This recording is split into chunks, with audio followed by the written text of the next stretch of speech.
Assalamualaikum warahmatullahi wabarakatuh.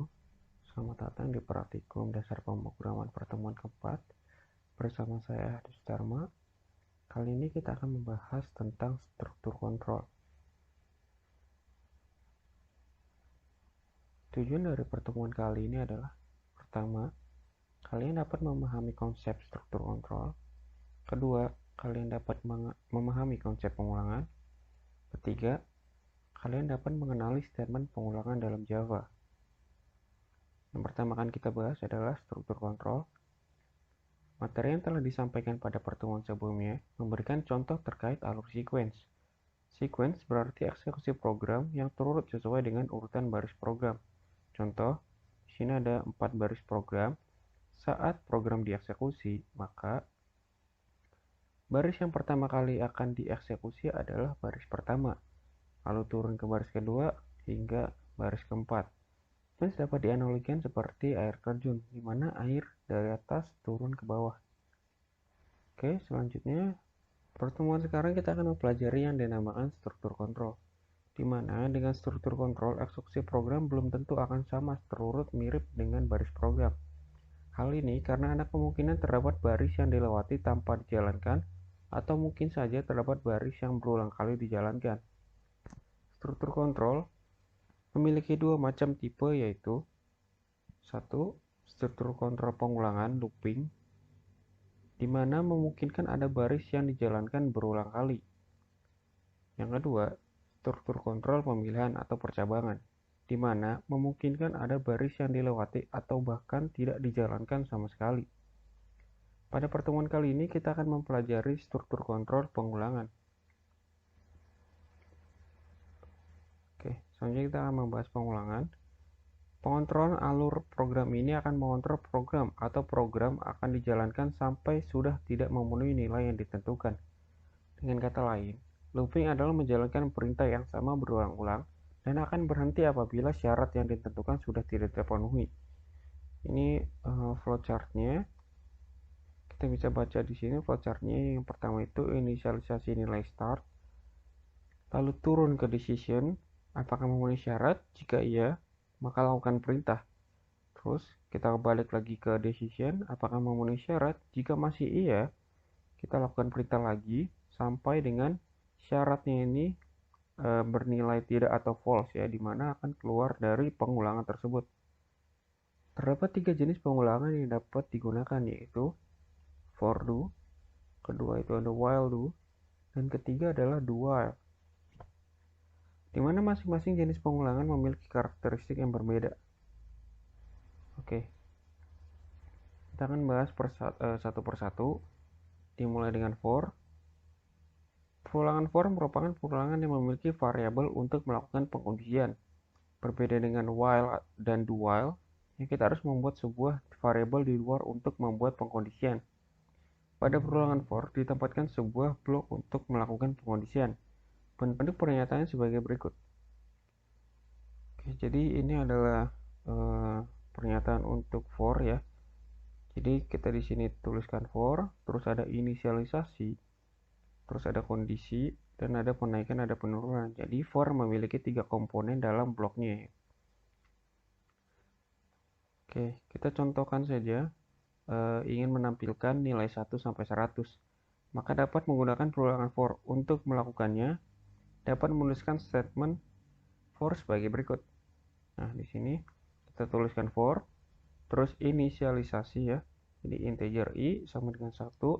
Lalu kondisinya bagaimana? Kondisinya kita tuliskan i kurang dari sama dengan 100. Nah, di sini kan ada penaikan dan penurunan, ya. Increment ataupun decrement. Kita tuliskan di sini menggunakan increment, yaitu i++. Lalu statement atau instruksi yang ingin kita jalankan jika pengulangan bernilai true. Jadi di sini system out print line i. Oke, pada latihan 1, kalian buatlah kelas dengan nama prakd1_nrp kalian dan ketikkan source code di bawah ini. Nah, pada latihan 1, program tersebut akan memunculkan nama Anda sebanyak 10 kali. Kali ini karena pertama, loop menggunakan variabel i yang dimulai dengan nilai 0, Nah, kita bisa lihat di sini inisialisasinya itu adalah integer i sama dengan 0. Kedua, loop akan berulang selama i kurang dari 10. Nah, di sini kondisi dari pengulangannya itu adalah i kurang dari 10. Nah, sehingga loop akan terjadi sebanyak 10 kali dari 0 sampai dengan 9. Oke, selanjutnya itu adalah latihan 2. Nah, latihan pertama itu kalian menggunakan penaikan ya, di sini penaikan atau penurunan kan. Di sini kalian menggunakan penaikan yaitu i++. Nah, di latihan 2 kalian akan disuruh mencoba untuk menggunakan decrement yaitu menggunakan i min ya. Jadi pada latihan 2 kalian buat kelas dengan nama pragd2 underscore nrp kalian dan ketikkan source code di bawah ini. Jika program tersebut dijalankan, maka akan muncul angka dari 10 sampai dengan 0. Nah, kenapa bisa kayak gitu? Yang pertama itu yang sudah dibilang tadi ya, looping itu menggunakan penurunan atau negatif yang ini nih ya, i min. Yang kedua, dapat dilihat dari awal loop variabel bernilai 10. Nah, di sini inisialisasinya adalah integer i sama dengan 10 dan berakhir jika bernilai 0. Nah, di sininya i lebih besar daripada 0. Sehingga dalam pengulangannya harus menggunakan decrement. Nah, di sini kita menggunakan i min karena 10 itu pasti lebih besar daripada 0 dan misal 9 juga pasti lebih besar sama dengan 0. Jadi pengulangannya akan terus berulang sampai dengan i-nya itu enggak lebih besar atau tidak lebih besar daripada 0. Oke. Selanjutnya ada sebuah perintah di dalam pengulangan. Yang pertama itu adalah perintah break. Perintah break merupakan perintah yang dapat digunakan untuk menghentikan proses pengulangan. Nah, jadi pada latihan 3 kalian akan mencoba menggunakan perintah break. Pada latihan 3 kalian buat kelas practice3 underscore nrp kalian dan ketikkan source code di bawah ini. Pada latihan 3 terdapat pengulangan for dengan inisialisasi nilai awalnya adalah integer i sama dengan 1. Kondisinya adalah i kurang sama dengan 100 dan menggunakan penaikan atau increment ya. Nah, eksekusi kode yang ingin dieksekusi adalah system out print line i ya. Nah, di sini ada pengecekan. If i sama dengan 50, maka break. Nah, di sini jika i-nya itu sama dengan nilai 50, jadi saat nilai i-nya adalah bernilai 50, maka break. Nah, jika pengulangan ini adalah normal, maka setelah nilai 50, maka ada nilai 51. Tapi karena ada perintah break, maka pengulangan ini akan dihentikan. Jadi tidak akan melakukan pengulangan lagi, langsung keluar dari scope pengulangannya. Jadi langsung keluar ke sini. Jadi pengulangannya tidak akan dieksekusi kembali. Oke. Lalu ada perintah continue. Perintah continue dapat digunakan untuk meloncati sebuah perulangan. Maksudnya adalah instruksi yang seharusnya dapat dijalankan, namun karena ada perintah continue, maka instruksi tersebut tidak dijalankan. Oke, pada latihan 4, kita akan mencoba perintah continue. Jadi, pada latihan 4, kalian buat kelas pragd4 underscore nrp kalian, dan ketikkan source code di bawah ini.